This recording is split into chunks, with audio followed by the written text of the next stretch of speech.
For our lockdown video today, we're here in one of the most prominent streets of Tralee. We're here in Prince's Street. We're outside the building which was occupied in the 60s and 70s by Donald Brown, the solicitor, whose son practices as a solicitor here now in this building. Donald Brown was the state solicitor. I suppose in England they'd call him the Crown Prosecutor for many years, although the crime was at that time would be very minor. Things like people stopped without lights on their bikes and licenses for their dogs, and farmers out the country would be prosecuted for allowing noxious weeds to grow on their land and wouldn't cut them. The courts were full that time of petty crime, although Donald Brown, I think, was in situ here when the murder in Raymore, which is outside the town, took place, because I saw him being interviewed giving his opinion about it one night on television. The reason this street is called Prince's Quay is because during the first millennium the sea would come in here and boats would actually come in along here. There was a quay in the river. There was a river joining the sea here at this place, and the boats would come in and tie up here delivering goods. We're at the corner of Staunton's Row now, where Staunton's Row meets Godfrey Place and Princess Street, and across the road Jack Coonahan had a shop and garage and petrol pumps. Where you see the two black poles with the yellow stripes now, there was petrol pumps standing there on the side of the sidewalk, and Jack served petrol there. The shop next door, which now is run by Ger and Trina Hussey, it was run at that time by Dominic Moriarty and his wife. Dominic worked as a sales man with Willie Ryle,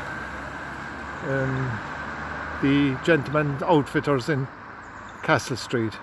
Dominic, a lovely man, and his wife were an integral part of the commercial life of this street. They live next door in the house that you see in front of you now.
In the early 60s, the Clifford family of Tralee, along with John Byrne, a businessman who had dance halls and in England, opened a dance hall here and hotel, the Mount Brandon Hotel as it was called at the time. It has since changed its name to the Brandon Hotel, and the facade has been completely changed and extended to include a conference centre. But the hotel at that time was built by a building contractor from Castle Island, Max Sweeney.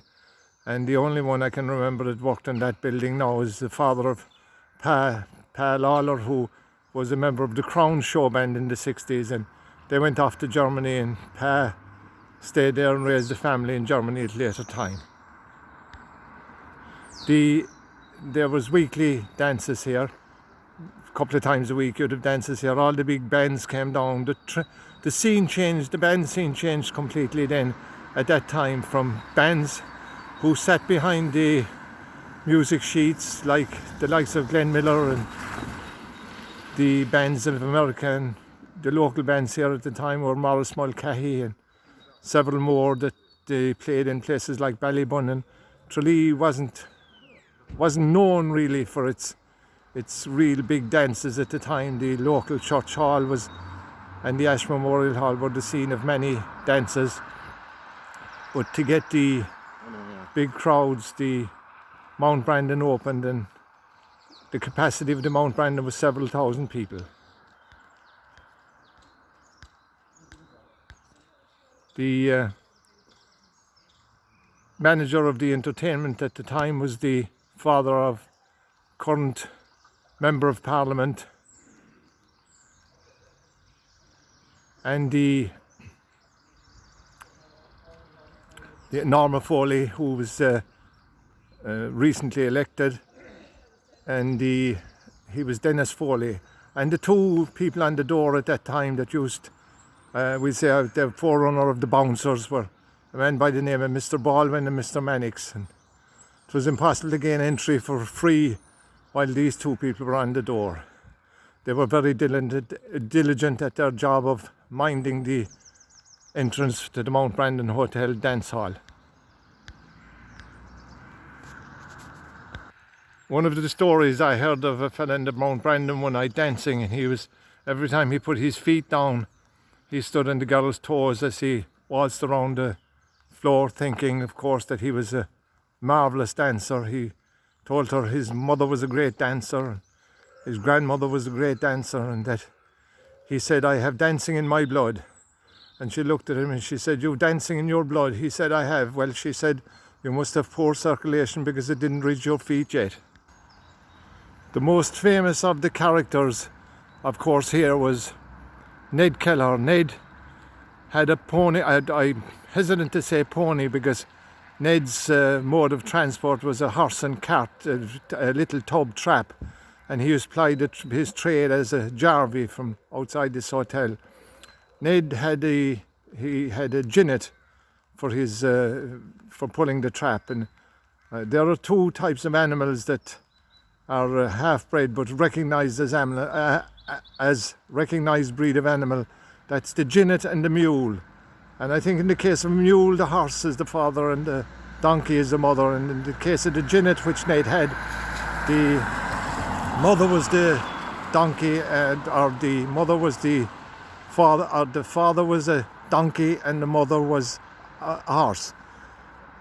I have to think about that. I'm not great at animal husbandry, but Ned plied his trade here with his trap, and there's a story told about him when they were making the movie Ryan's Daughter, that Sarah Miles stayed here, and one morning she stuck her head out the window. She was running late and she shouted down to Ned, "My good man," she said, "have you the time?" He looked up and he said, "Yes, ma'am, I have the time, but I have nobody to hold the jinnet." Across the street from where I'm standing now, the Christian Brothers had a house. This is where they lived. They went from here every morning to the Christian Brothers School in Edward Street and across the town park to the Christian Brothers School in the town park. This is where they lived.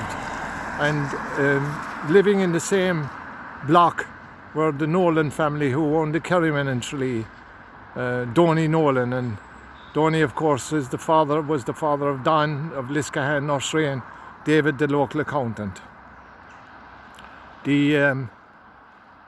Certainly the Nolans had an orchard. I'm not sure whether the Christian Brothers house had an orchard or not, but certainly it was one of the orchards in the town that wasn't robbed.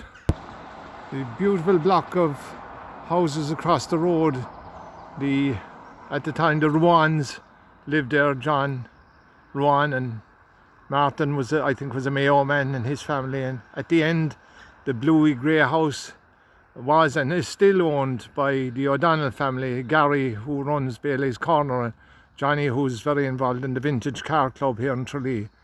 The Nanette Barrett, who is the niece of Austin Stack, also ran a business here into the 70s and 80s. I remember when young Aidan Ruan, the youngest of the Ruan family, was small, his mother would put him out here and he'd be in a playpen on the grass margin there, and He was he drew great attraction, especially from the visitors, the Yanks who would be visiting and staying in the Mount Brandon Hotel. They were used to take photographs of him. They thought he was an adorable little child, which he was too. Aidan was a lovely guy, sadly now deceased.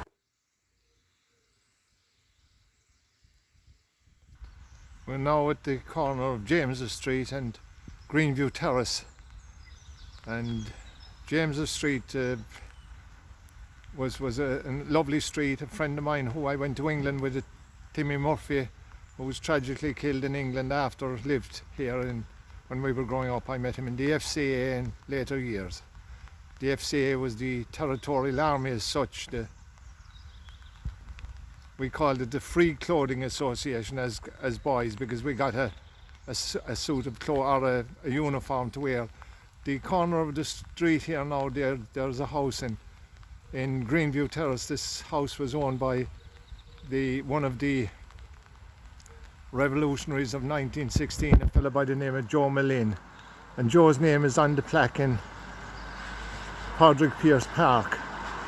And of course, when the Mount Brandon Hotel came here in the 60s, the traffic was at night was noisy and much talking into the early hours of the morning. And at that stage, Joe Mallin was in his 80s, and he was pretty upset by the fact that the council allowed the Brandon Hotel to be built in this area, turning a lovely, quiet, peaceful area on the edge of town into a commercial hub.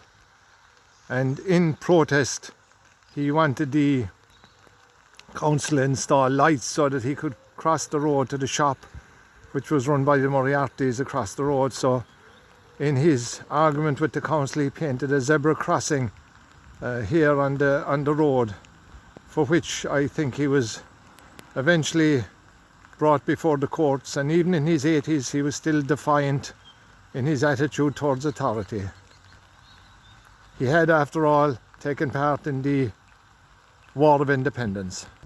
On the gable of the house here, Joe Mallin put up a plaque in memory of Robert Emmett, and it read, because Emmett's headstone reads that "Until Ireland be free, not my epitaph be written," and those words were written on the plaque erected here in this gable, of which there are no signs left. That was Joe Mallin. Across the road from the Greenview Terrace, and the reason it's called Greenview Terrace is there's a wonderful view into the town park from here, into the green. Across the road at the other end of the terrace in Greenview Lane, there's someone who I was friendly with growing up, Seamus McCarthy. Seamus came from Leith, which is 3 miles out into the country on the Oak Park side where I live. Seamus came into town and took one of our women here for his own and settled down and raised his family here. We're here now on the entrance to Castle Countess, an old Tralee estate on the verges of the town park in Tralee, and we're looking across now, although we can't see it with the trees, where the grandmother of newly elected Member of Parliament, Pa Daly, lived. She lived into her 90s, almost to her 100 year, and she was involved on the day that Major McKinnon was shot in Tralee, one of the historical events that we will cover in a later video. When I say she was involved in the incident, she was actually a child at the time, but she spoke of the incident often as something happened to her on that day, which we'll talk about at a later stage. Also living in this estate was another one of the men who took part in the War of Independence, Jackie Price. Jackie Price, in his later years, he worked in the Munster Wares House and Lyons' shop in Tralee. The well-known Jackie Price. Jackie had, amongst his family, he had 2 sons, Jerry, who was very well known in the town of Tralee, and Joe, who emigrated to Australia and still lives there, who we hear from fairly often, comes home now and again, Joe. The houses I'm looking at the back of now was one of the houses, and as I have said before, this country everything is about revolutionaries, saints or sportsmen. And one of the sportsmen that went down in history in this town, the great Dan O'Keefe, he was in the Guinness Book of Records for nearly 15 years for having and shared the place eventually with John O'Keefe, who was one of the footballers in the 60s and into the 70s, played with the great Kerry teams. Dano played for the great Kerry teams as well, and having a medal for the All-Ireland Championship would be likened to having an FA Cup medal or a Super Bowl medal if you were in America. And Dan had 7 All-Ireland medals, and he shared the place in the Guinness Book of Records, as I said, with John O'Keefe. It is the intention of the local residents to erect a memorial to the great Dan O'Keefe, which is fitting, as everyone else seems to be remembered in this town with memorials, and I believe a monument is being commissioned as we speak, and I look forward to it being erected. That is our lockdown video for today.